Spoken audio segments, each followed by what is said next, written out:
Action Motorsport vous est présenté par La Capitale, Assurance Générale, l'assureur québécois des motocyclistes. Et Motojournal, le magazine numéro 1 des motocyclistes québécois.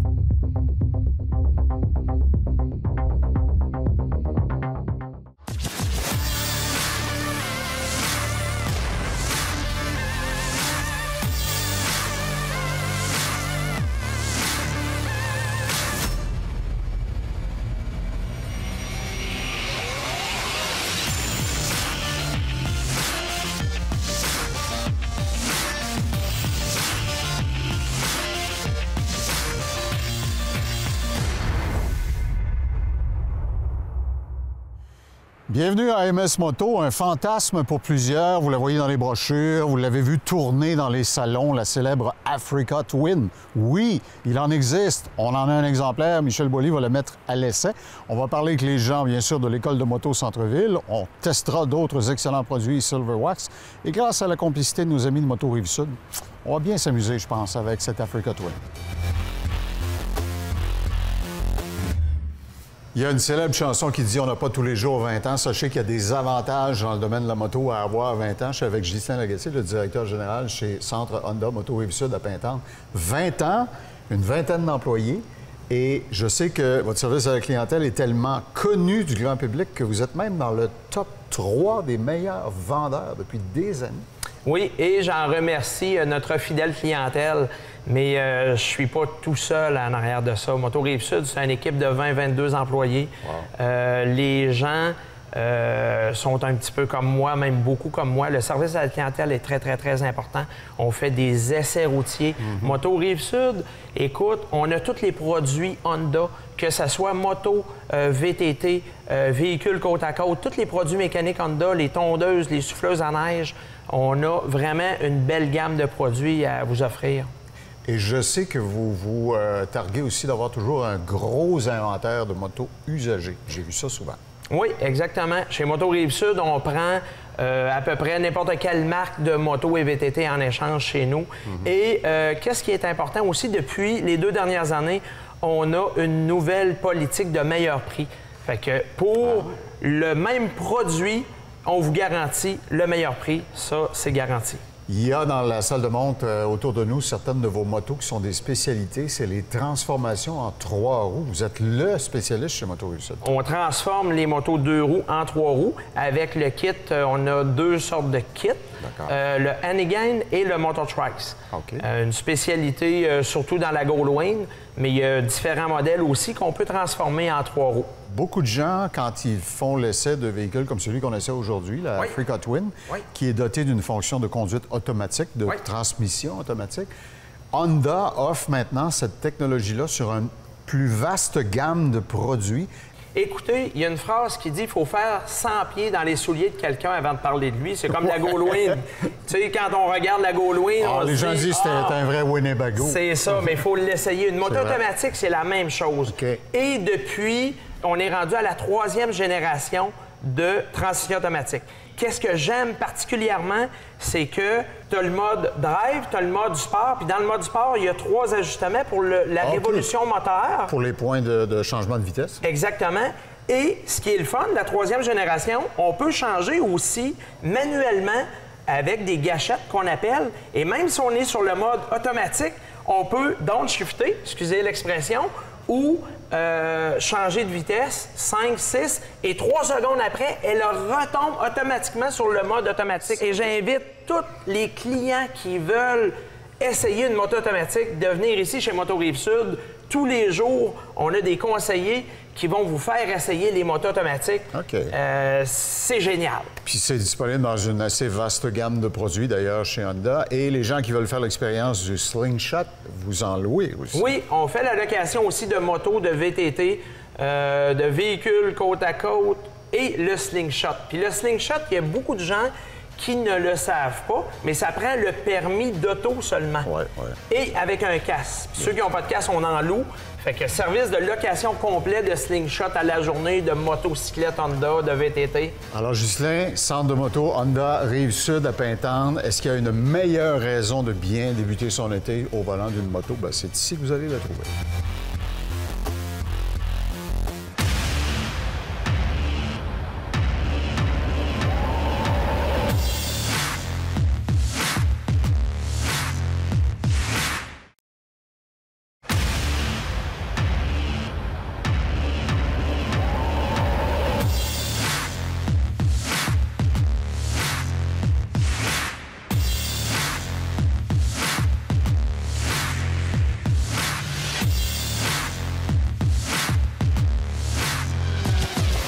Si vous lisez sur l'histoire des véhicules moteurs, que ce soit les avions, les autos, les motos, vous constatez que les manufacturiers ont toujours aimé utiliser des termes, des mots qui évoquent des pistes de course, des circonstances particulières. Aujourd'hui, nous avons la Africa Twin de Honda. Explique pourquoi, Michel, on l'appelle la Africa Twin. Son numéro de modèle, c'est la CRF 1000, mais effectivement, la Africa Twin, c'est un nom qu'on lui a donné parce qu'elle a participé. C'est une moto qui est légendaire en Europe. Elle a participé à beaucoup de compétitions comme le Paris-Dakar, puis des grosses compétitions européennes qui se tenaient beaucoup en Afrique. Puis elle a dominé dans ce marché-là, autant parce que c'est une grosse cylindrée, elle avait énormément de puissance comparée aux autres petites motos. Très fiable, une bonne résistance dans des rallyes comme ça où on va pousser les machines à l'extrême. Circonstances extrêmes, là. Exactement. On les pousse là, à la limite, puis c'est des pilotes professionnels qui poussent ça énormément. Donc oui, elle s'est beaucoup démarquée.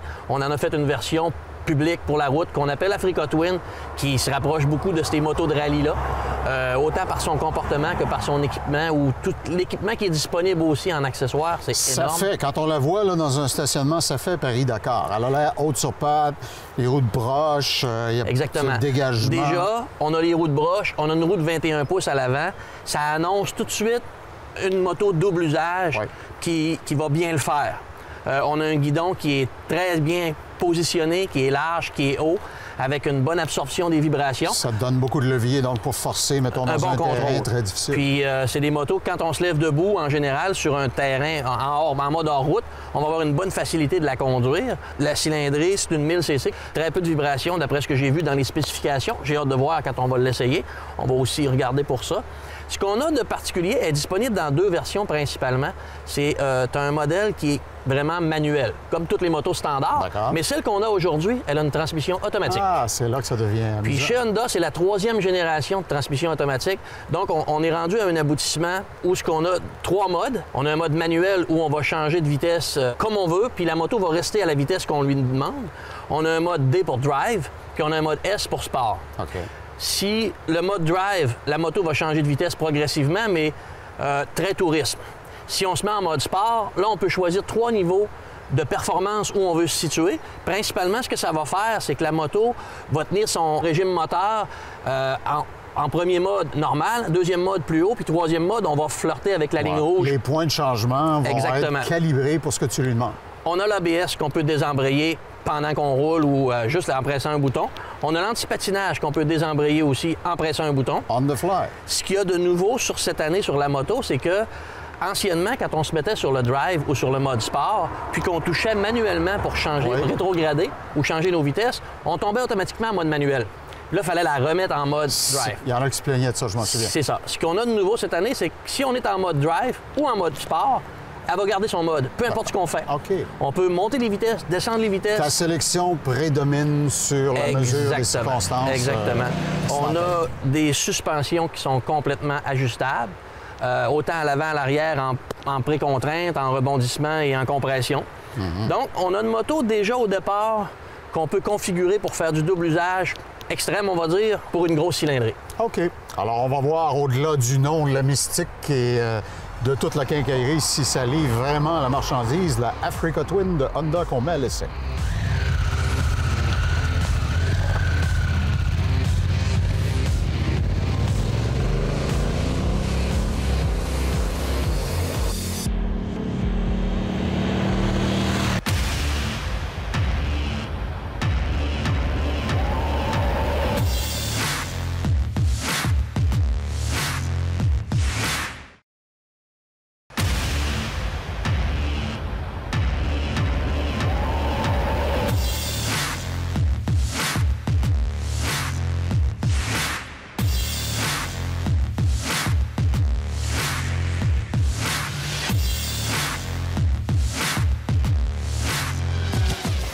Peu importe votre forme d'activité extérieure, vous allez constater que les insectes volants sont toujours là, à la chasse, à la pêche, sont autour de nous. On se fait piquer. En moto, Richard, ils sont dans notre pare-brise, dans notre carénage.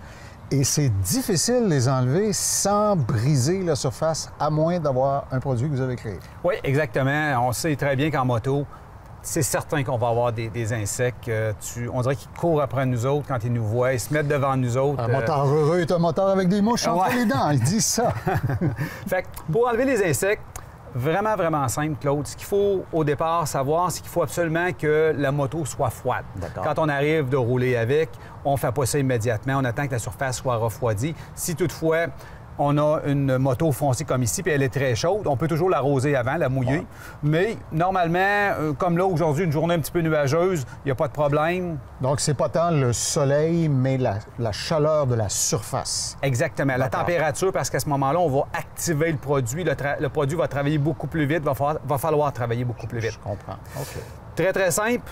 Si elle est dans une température comme aujourd'hui, on n'a pas besoin de la mouiller. Tout ce qu'on a à faire, c'est qu'on prend le produit, on le vaporise complètement dans le devant, partout ce qu'on en a. Même si on en a sur la vitre en avant, sur la lumière, le fairing. Peu importe, surface peinte, lexan, plastique, semi-lustre, ça n'a pas d'importance. Aucune importance. On le vaporise partout. On laisse travailler 1 minute à peu près, 1 minute ou 2 si on en a beaucoup. Et après ça, tout simplement, on prend une mitaine mouillée, on le lave, et on rince à grand eau. C'est tout ce qu'on a à faire. Et ce qui est intéressant avec ce produit-là, c'est que bien souvent, quand on a des insectes, c'est que ça forme comme un cerne. Oui. Et c'est le cerne qui est dur à enlever. Tout à fait. Et les gens vont voir avec le nettoyant pour insectes Silverwax, tout va partir tout de suite. C'est l'espèce de contour comme on voit dans les émissions sur les scènes de crime. Là. Exactement. Alors, le corps du moustique, c'est ça que tu réussis à faire disparaître. Oui. Et quand je l'ai rincé après, théoriquement, j'ai pas besoin d'en réappliquer, j'essuie. Oh non, le travail est fait. Exactement, ça va marcher la première fois de toute façon. Excellent. Alors, pour les insectes de Silverwax. Ce volet esthétique vous a été présenté par les produits Silverwax. Silverwax, des produits de haute qualité, conçus, fabriqués et testés au Québec.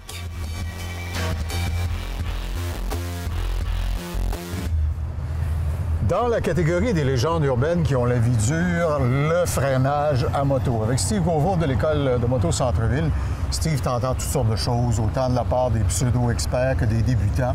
Il y a des gens qui disent en moto, il faut éviter de freiner avec la roue d'en avant, c'est trop dangereux. Il faut freiner préférablement juste avec la roue arrière. Mais tu as une opinion très claire là-dessus, toi.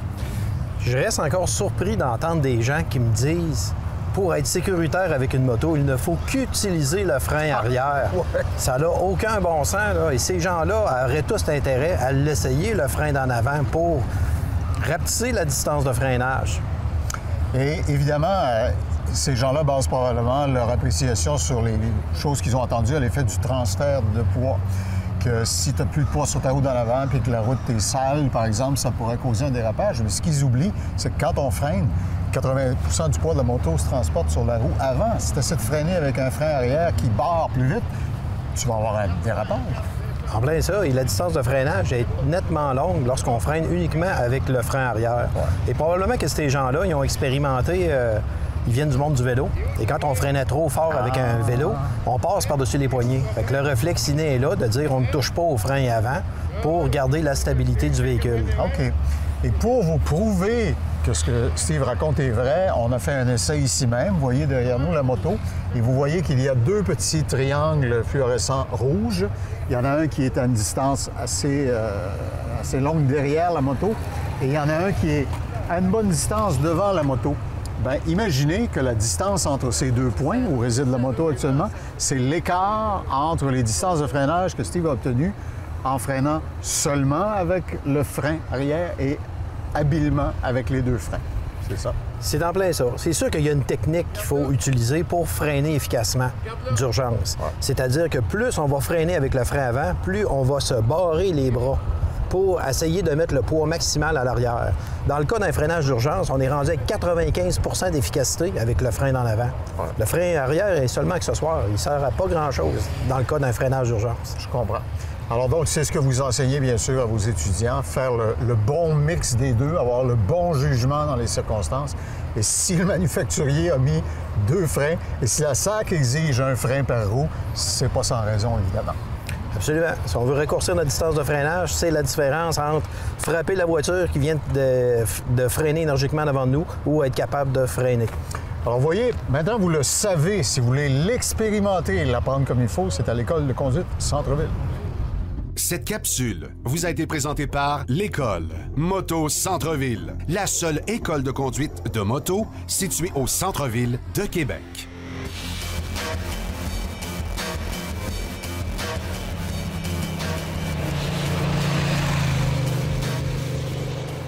Alors, on ne dirait pas qu'on n'a pas poussé le bouchon un peu. Michel a mis la Africa Twin de Honda à l'essai et je voyais dans les images, évidemment, en suivant le véhicule, que vous avez essayé toutes sortes de routes et du pavage et de la route de terre battue. Alors, tu as dû t'amuser. C'est certain que c'est une moto qui est bien agréable à conduire. Pour une 525 livres, selon les spécifications, on ne l'a pas pesé, mais selon les spécifications, on parle de 525 livres, elle nous paraît beaucoup plus légère à manipuler. Ça veut dire qu'on a une bonne répartition des poids. Le moteur est bas et dans l'axe des deux roues. Je pourrais te dire aussi que les changements de vitesse, au début, on a un petit apprentissage à faire parce que c'est nouveau comme principe. Mais le changement de vitesse, ça me rappelle une Ferrari que j'ai essayé. Les changements de vitesse sont extrêmement rapides. Ça se glisse bien de façon désinvolte dans la conversation. Ah, ça donne du crédit aux produits que Honda ont fait. C'est pas mesuré à la légère. Les changements de vitesse sont extrêmement rapides. Plus doux encore qu'un quick shift qu'on a sur certaines motos. Okay. Ça va descendre les vitesses, monter les vitesses au millième de seconde, c'est instantané. L'algorithme des ingénieurs d'Honda, il est au point. Il est au point, effectivement. On n'a pas un monstre de puissance, mais c'est quand même une 1000 cc. On a beaucoup de couple, une bonne reprise. La suspension, elle semble un peu ferme sur nos routes maganées, mais aussitôt qu'on tombe dans un mode double usage, on a beaucoup de débattements, on a énormément de travel. C'est le prix qu'on... En fait, c'est ce qu'on veut avoir comme résultat quand on accepte la contrainte d'une moto un peu plus haute. Exactement, puis qu'on veut justement aller l'exploiter où ce que la route est vraiment pas belle. Comme on dit, la misère, c'est une option, mais ça peut être agréable. On peut avoir du fun là-dedans. On a déjà des bonnes protections, une protection de radiateur, on a une grille qui est là, on a la plaque de protection sur le moteur en aluminium, qui sont des options qu'on va rajouter sur certaines motos des fois. Là, ça vient avec top case, beaucoup d'accessoires qu'on peut mettre. Évidemment, le catalogue est énorme, mais le comportement, là, vraiment facile à conduire. On a l'impression d'avoir une 800 dans les mains. C'est agile, la transmission travaille bien, c'est un excellent produit pour quelqu'un qui veut vraiment aller dans le double usage, là. Beaucoup de plaisir. C'est une moto qui est assez haute sur pattes. Un gars comme moi qui n'est pas très grand, je me disais, est-ce que je me brûlerais après les silencieux? Et je vois, ils ont fait leur travail, ils ont mis des espèces de protecteurs. En réalité, oui, c'est ça. Ça va servir à accrocher la valise, mais ça va nous protéger en même temps avec les marchepieds. OK, ça fait les deux fonctions. Puis, on a deux selles de disponibles. On a une selle standard. Ça, c'est la selle basse. Pour moi, la position basse comme ça, c'est certain que j'ai les deux pieds au sol. Mais pour une conduite hors route, je prendrais la position plus élevée. Tu ne te sentirais pas menacé de l'échapper? Pas du tout, parce que le centre de gravité est bas, la moto est bien balancée. Donc, quand on l'incline et qu'on la manipule de façon un peu plus agressive, on n'a pas le feeling que c'est la moto qui va l'emporter. Puis en conclusion, freinage, satisfait? Freinage, c'est excellent. Pour le poids de la moto, on a un très bon équipement de freinage, 2 disques à l'avant avec des quadruples pistons à l'arrière aussi, très bon freinage. Ça fait que si je veux du tourisme et du tourisme d'aventure un peu, je pourrais m'amuser avec ça. C'est certain que si on veut vraiment aller jouer dans le double usage, c'est un très, très bon choix. Puis l'autre avantage, comme je te dis, c'est qu'on n'a plus d'embrayage à utiliser ni à l'arrêt, ni au départ. Donc, on ne va jamais l'étouffer au déparrage. Nos départs vont toujours être excellents. Je te dirais que c'est presque un avantage à certaines occasions. Ça va très, très bien. Bon, vous savez tout sur la légendaire Africa Twin.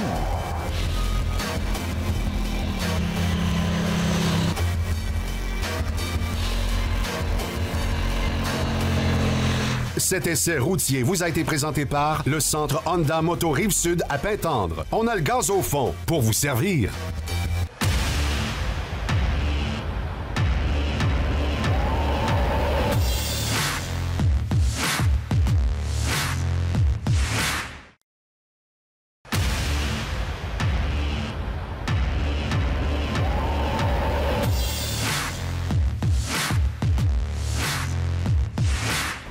Oui, je sais, vous avez un cousin, un mononcle, un beau-frère. Qui connaît ça, les assurances? Il vous dit qu'il connaît ça sur le bout de ses doigts. Nous, on consulte des vrais experts. Pierre Duchesne, de la Capitale Assurance Générale. Pierre, une nouvelle tendance absolument dominante dans les motos depuis quelques années, c'est la prévalence des véhicules à 3 roues. Oui. Que ce soit les T-Rex, les Spider, enfin, il y en a plusieurs sortes, les Slingshot ou même encore des three-wheeler Harley-Davidson. Est-ce qu'on aurait raison de se demander si ça nécessite le même genre de protection? Est-ce que c'est plus cher? Est-ce qu'il y a des conditions particulières? Bien, c'est souvent des questions qu'on a. C'est des nouveaux véhicules, puis ce qui a introduit un peu ce genre de véhicule-là dans le marché, ça a été un peu le T-Rex. Oui. Et le T-Rex, c'est un véhicule qui est quand même plus dispendieux, il est en édition limitée, il est très performant. Oui. Donc, c'est sûr que les primes étaient peut-être un petit peu plus élevées. Là, pour l'équation entre la valeur de protection et effectivement la prime que paye le client, c'était normal. Ça coûte plus cher à assurer une Ferrari qu'une Hyundai, maintenant. Oui, puis c'est aussi les coûts de réparation, étant donné que c'est un modèle où est-ce qu'on a des pièces qui ne sont pas disponibles n'importe où. Donc, il y a des coûts additionnels pour ça. Donc, là, lorsque la Spyder est sortie, beaucoup de gens se questionnaient, bon, si je l'achète, c'est quand même pas trop cher, est-ce que je vais me ruiner en assurance? C'est un modèle Spyder qui est produit par un grand manufacturier, donc en plus grand volume. En grand volume. Les performances sont là, mais c'est pas comparable, disons, avec la T-Rex. Donc, on se trouve à avoir des primes qui sont très intéressantes. D'accord. Donc, les gens, s'ils sont intéressés par ce genre de véhicule-là, ou le Slingshot qui est sorti tout récemment, bien, encore une fois, c'est très abordable. Si on va avec les trikes, par exemple les Harley-Davidson, bien là, on va avoir deux catégories. On a ceux qui sont faits par le manufacturier et ceux qui sont modifiés par après. Ouais. Donc, c'est sûr que ceux qui sont faits par le manufacturier, c'est facile pour l'assureur d'avoir une tarification qui va être précise. Alors que l'artisanal, Dieu seul sait... En fait, ce qu'on va faire, c'est qu'on va appliquer un tarif de base pour le modèle en question et, dépendamment des modifications et des coûts, il va y avoir une surprime qui va être associée à ça. Donc, on peut penser que le modifié va coûter un peu plus cher parce qu'évidemment, l'assureur, il ne peut pas savoir c'est quoi la qualité des modifications qui ont été apportées, comme si c'est fait chez le manufacturier d'origine. Alors maintenant, vous le savez, vous l'avez appris de la bouche d'un vrai expert. Cette capsule vous a été présentée par La Capitale, Assurance Générale, l'assureur québécois des motocyclistes.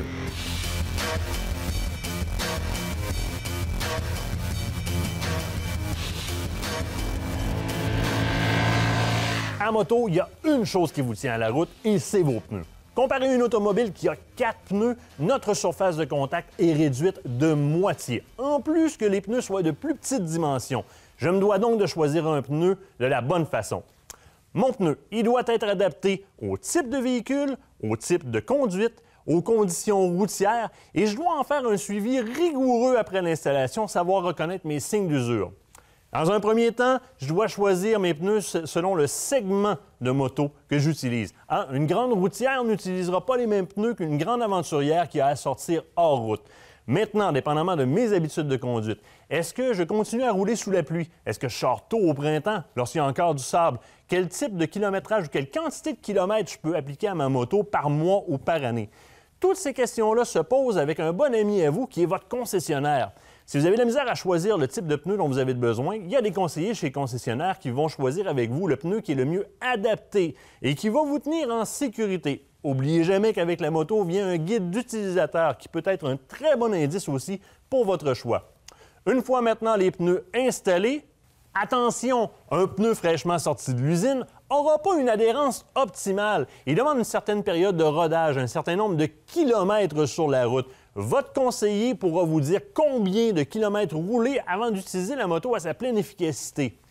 Sachez reconnaître les paramètres d'usure. Demandez à votre concessionnaire qui va vous montrer comment lire les coches d'usure et savoir quand c'est le temps de changer votre pneu parce qu'il évacue plus assez l'eau ou qu'il n'y a tout simplement plus d'adhérence. La déshydratation par le soleil aussi, sachez reconnaître les cracks sur un pneu. Si vous semble déshydraté, adressez ça immédiatement. C'est votre responsabilité de bien choisir votre pneu. Votre vie et celle des autres est en jeu. C'est votre moto. Prenez vos responsabilités, choisissez bien et changez à temps. Cette info flash vous a été présentée par la Société de l'assurance automobile du Québec.